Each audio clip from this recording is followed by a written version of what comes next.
In a quiet suburban neighborhood, a seemingly innocent relationship spiraled into chaos and murder. It all started with a forbidden affair, but the consequences were far beyond anyone's expectations. This is the story of Emma, a devoted Christian wife, and her Muslim neighbor, Ahmed.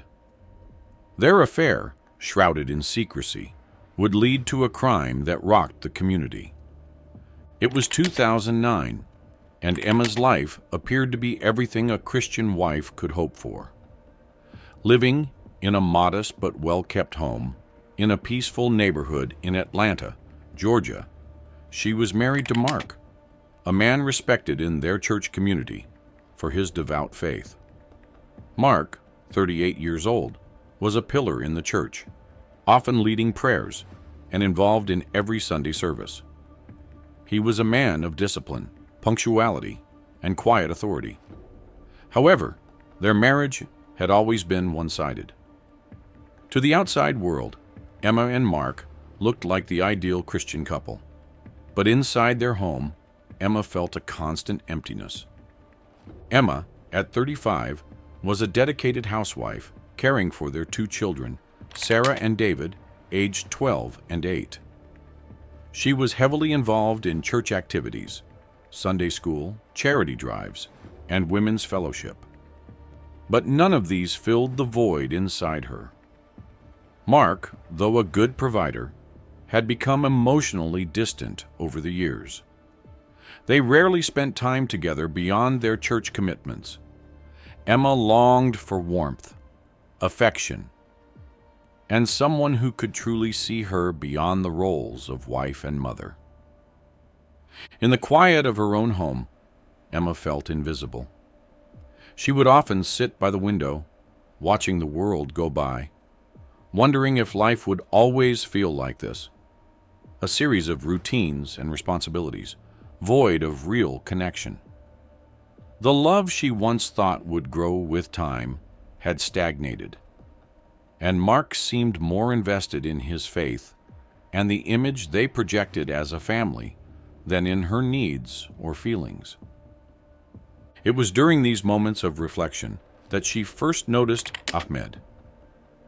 He had moved into the house next door in the spring of 2009, along with his wife, Aisha, and their newborn son. Ahmed, 32, was quiet and polite, always offering a friendly wave when they passed by. He was a civil engineer, working long hours, but still made time to attend to his family. His wife, Aisha, stayed at home with their baby, rarely seen outside the house, as she was battling postpartum depression. Ahmed and Emma's interactions began innocently. At first, it was casual exchanges over the fence, talking about neighborhood issues or the children's schooling. Emma noticed Ahmed's gentle nature, a stark contrast to the cold indifference she often felt from Mark. Over the next few months, the two families started to interact more, attending neighborhood barbecues and events. Ahmed always showed kindness and respect, and soon Emma found herself drawn to him in ways she never anticipated. Emma had never thought about straying from her marriage, but she couldn't ignore the feelings that started to grow. She tried to push them down, reminding herself of her vows and the faith she was supposed to uphold. Yet every time she spoke with Ahmed, there was an undeniable connection. He, too, seemed to be struggling in his marriage. Aisha's depression had created a distance between them, leaving Ahmed lonely and emotionally exhausted. In many ways, he was experiencing the same isolation Emma felt in her own home. As the months rolled into 2010, Emma and Ahmed's interactions became more frequent. She found herself looking for opportunities to bump into him, whether it was during their morning routines or while picking up the mail. Their conversations, while still innocent on the surface, grew deeper. They would talk about their lives, their struggles, and the loneliness they both felt. Ahmed admired Emma's intelligence and strength in managing her household, while Emma admired Ahmed's calm and thoughtful nature. He listened to her in a way Mark never did. Emma would often reflect on these conversations late at night, feeling both guilty and excited. She knew what she was feeling was wrong, but the sense of being seen and understood by Ahmed was something she hadn't experienced in years. It felt like a light in the darkness of her monotonous life. Ahmed, too, felt conflicted. He had grown up in a conservative Muslim household where marriage was sacred and affairs were strictly forbidden. But the bond he shared with Emma felt different. It was deeper than just attraction. It was as though they understood each other's pain. He would often think of her when he was away at work, wondering how she was coping with the coldness of her own marriage.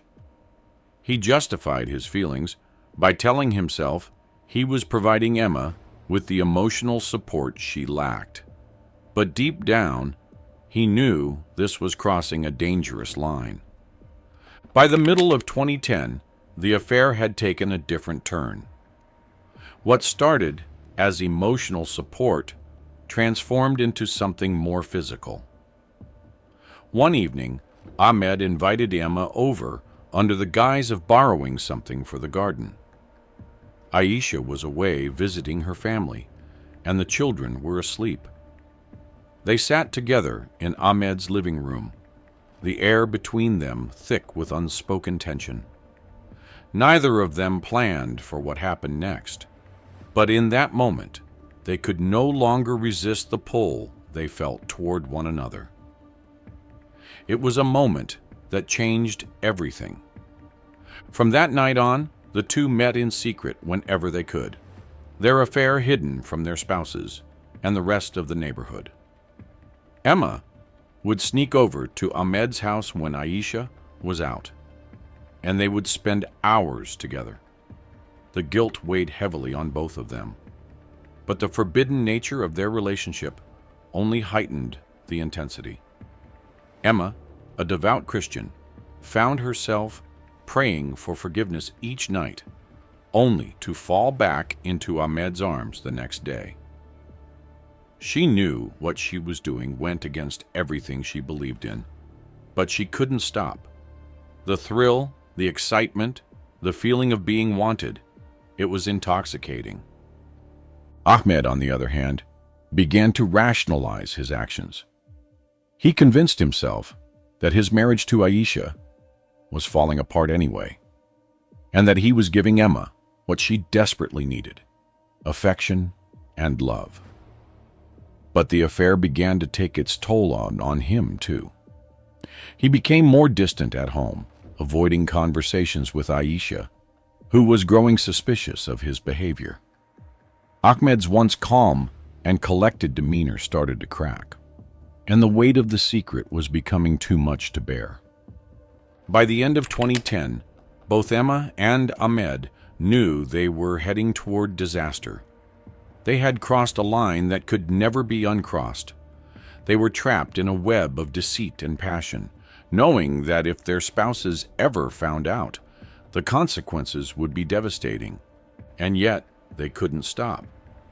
Emma, caught between her guilt and her desire for Ahmed, found herself living a double life, pretending to be the perfect wife and mother by day, while indulging in her forbidden affair by night. Ahmed, too, was consumed by his feelings for Emma, unable to break free from the hold she had over him. Their affair had become an addiction, one they both knew would eventually lead to their downfall. On the morning of March 6, 2012, the police received an anonymous tip about a suspicious death at Emma's house. The local authorities arrived to find Mark's body lying in a pool of blood, with Emma in a state of shock. Ahmed was nowhere to be found, having fled the scene immediately after the murder. By late 2011, the weight of the affair began to show in both Emma and Ahmed's lives. What once felt like an escape had become an overwhelming burden, making it harder to keep up appearances. Emma, who had always been attentive and active at home, started to pull away from her daily routines. The dinners she used to prepare with care now felt like a chore, and the time she spent with her children had become less frequent. Her smiles, once warm and genuine, now seemed forced, as if hiding something darker beneath. Mark, ever the strict and disciplined man, was not one to miss such changes. In the beginning, he simply thought Emma was tired, or perhaps overwhelmed with their church commitments. But as the months passed, he couldn't shake the feeling that something was off. He noticed her coming home later than usual, claiming to have been at church meetings or running errands. Sometimes she would avoid his gaze or offer vague explanations when he questioned her about her day. Mark's suspicions started to grow, though he chose not to confront her right away. He believed that, as a man of faith, he could handle any marital issue by praying for guidance and seeking counsel through the church. Meanwhile, in Ahmed's household, the situation was becoming equally tense. Aisha had always been sensitive to Ahmed's moods, and over the past months, his behavior had become increasingly erratic. He was distracted, often leaving the house at odd hours, claiming work or errands as his excuse. Aisha, still battling her postpartum depression, felt more alone than ever.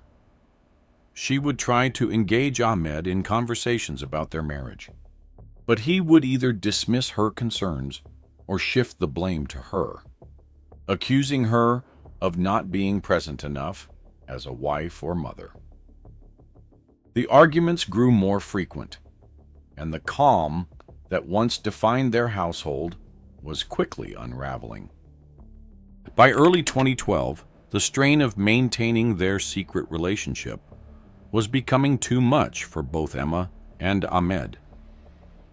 Emma's guilt gnawed at her relentlessly, especially on Sunday mornings when she sat in church, listening to sermons about faithfulness, sin, and judgment.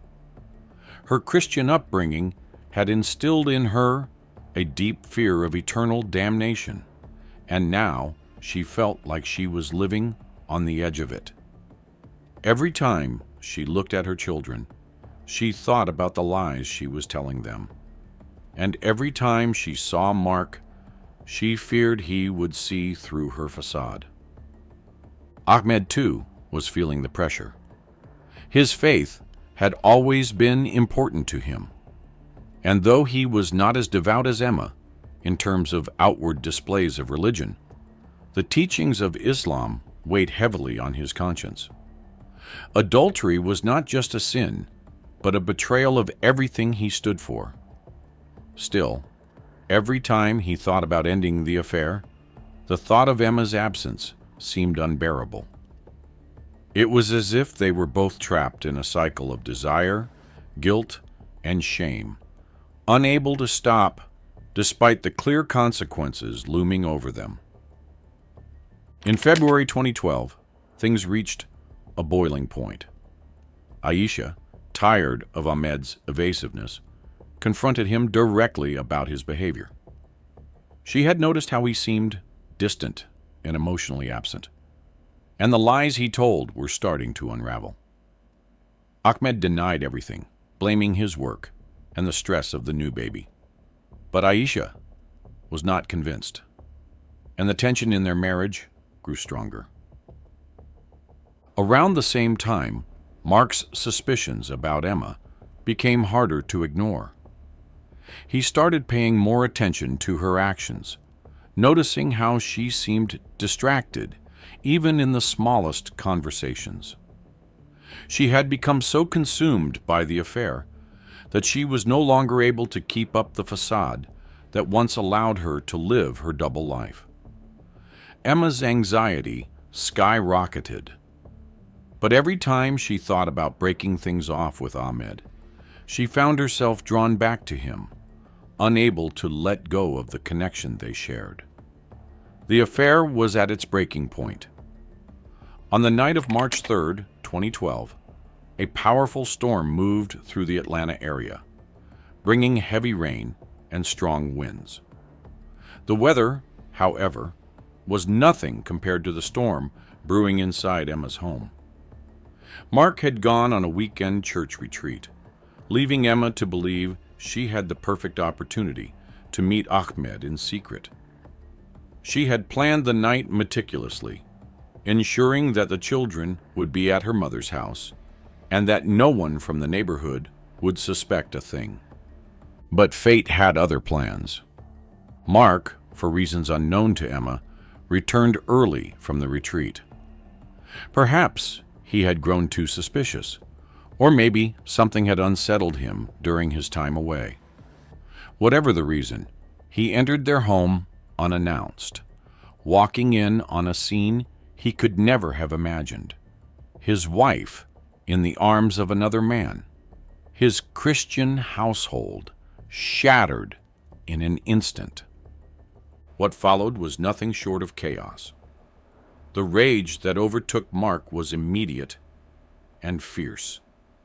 Without thinking, he lunged at Ahmed, grabbing the closest object, a kitchen knife that lay on the counter. The fight was intense, filled with anger, betrayal, and desperation. Emma, frozen in shock, could only watch as the two men struggled. In the heat of the moment, Ahmed managed to wrestle the knife from Mark, but the momentum of the fight sent it plunging into Mark's chest, twice. The silence that followed was deafening.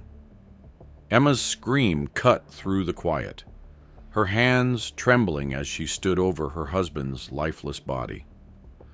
Blood pooled on the floor, mixing with the rainwater that had been tracked in from outside. Ahmed stood there, knife still in hand, breathing heavily as the reality of what had just happened sank in. Neither of them had intended for this to happen, but now there was no turning back. The storm outside continued to rage, but inside that house, the damage was far worse.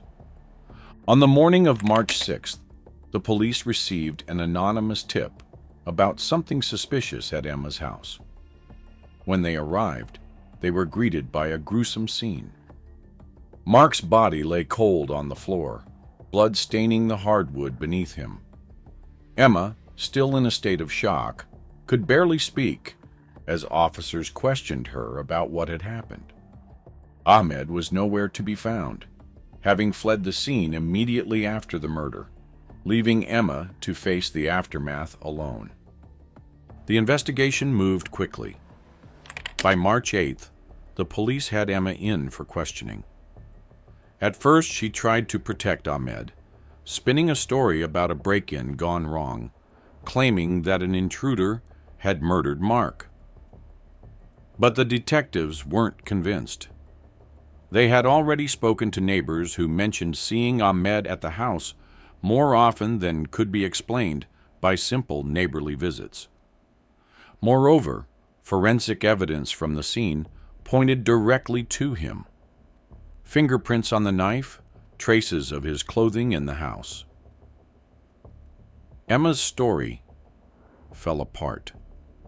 The police shifted their focus to Ahmed. For days, they searched for him, piecing together his movements after the murder. By March 15th, they had enough evidence to issue an arrest warrant. Ahmed had gone into hiding, finding refuge in a small motel several towns away, his once calm and collected demeanor shattered by the weight of his actions. On March 20th, Ahmed was found and arrested. He claimed self-defense, insisting that Mark had attacked him first. But the prosecution was ready to prove otherwise. They painted a picture of a man who had let his emotions cloud his judgment. A man who had acted out of desperation to cover up an affair that had spiraled out of control. The case was set to be one that would shock the quiet Atlanta neighborhood for years to come. The trial for Mark's murder began on May 15, 2013. It was a spectacle that drew attention from the entire Atlanta community, particularly those from Emma and Mark's church. The once highly regarded Christian couple, now exposed in a scandalous affair that ended in bloodshed, became the subject of whispers and shocked glances in every corner of the town. From the start, the courtroom was filled with a tension that was palpable. Emma, once known for her quiet devotion, now sat accused of a crime that shattered the very values she had long upheld. She had always been seen as the dutiful wife, but now she was publicly exposed as an adulterer. The shame weighed heavily on her as she faced the jury, knowing that every detail of her affair with Ahmed was going to be revealed. Emma's fragile emotional state was evident in her pale complexion, her hands trembling as she sat in silence. Ahmed, too, was a shell of the man he had once been. Gone was the calm, composed neighbor who had quietly built a life for himself and his family. Instead, he appeared gaunt, his once sharp features now dulled by months of guilt and sleepless nights. He knew there was no escape from the truth: the affair, the murder, and the devastation it had caused. His life, once structured and respectable, was now a complete mess. The prosecution wasted no time in laying out the case. They meticulously pieced together the events of March 3, 2012, painting a vivid picture of two lovers who had allowed their passion and desperation to spiral into violence. The affair, which had begun as a means of emotional escape, had transformed into a dangerous game, one that ended with a man dead and two families destroyed. The courtroom was captivated as the prosecution revealed the affair's full extent. Emma, after enduring relentless cross-examination, eventually broke down, confessing to the relationship with Ahmed. Her attempts to cover for him had fallen apart, and with each passing day of the trial, the weight of her guilt became more visible.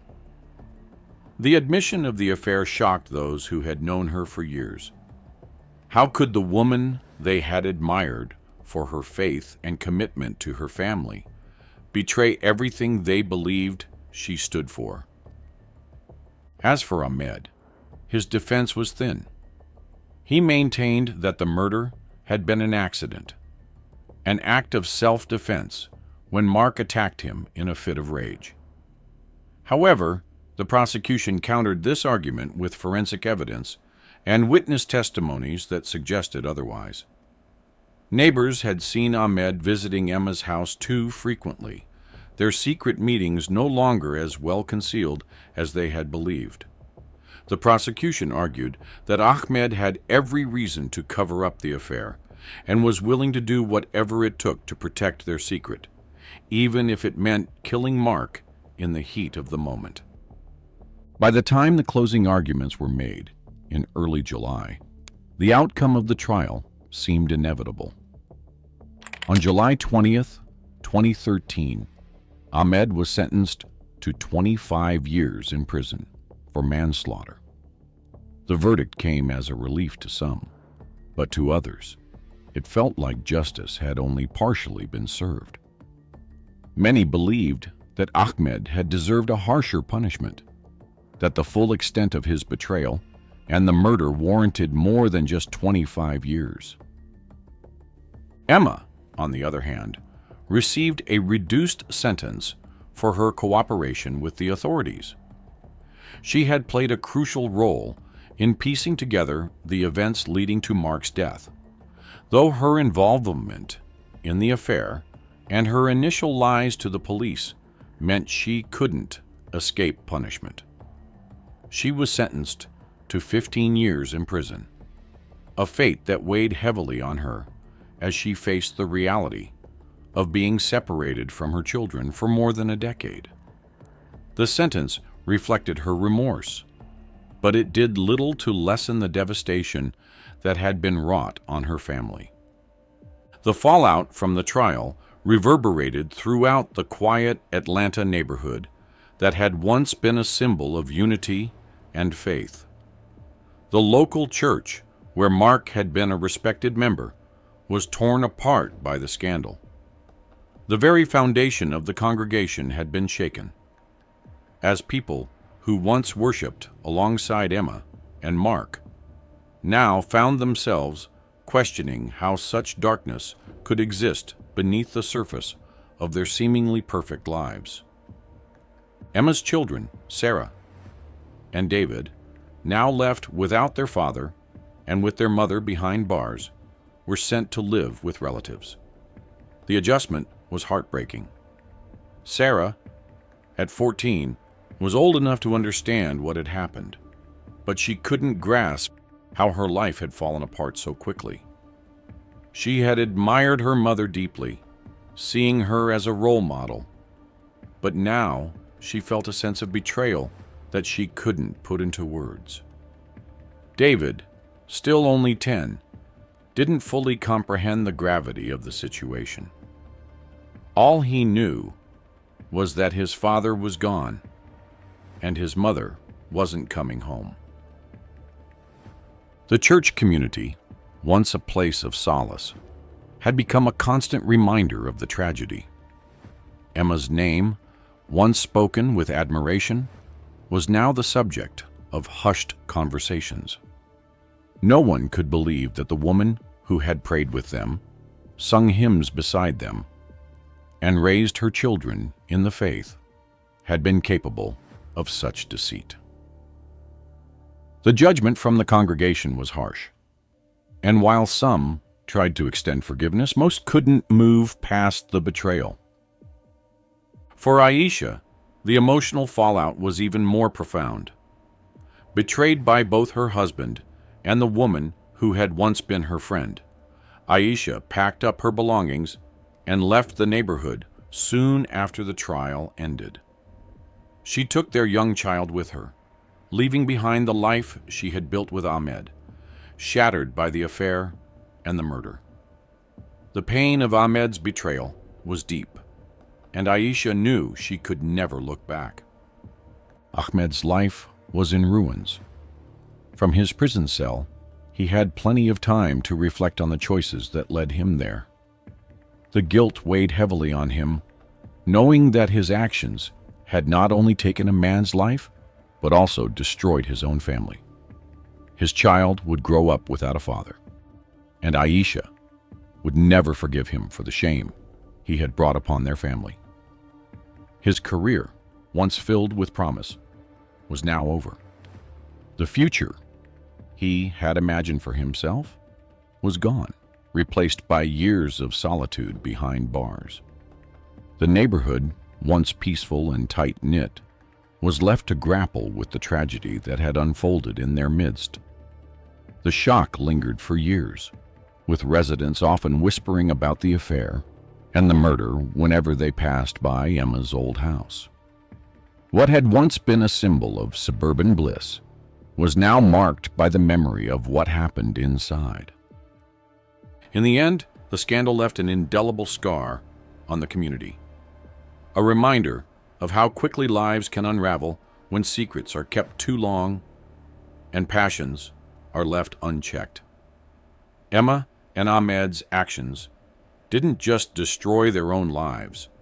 They tore apart the very fabric of a neighborhood that had once believed in the purity of faith and family.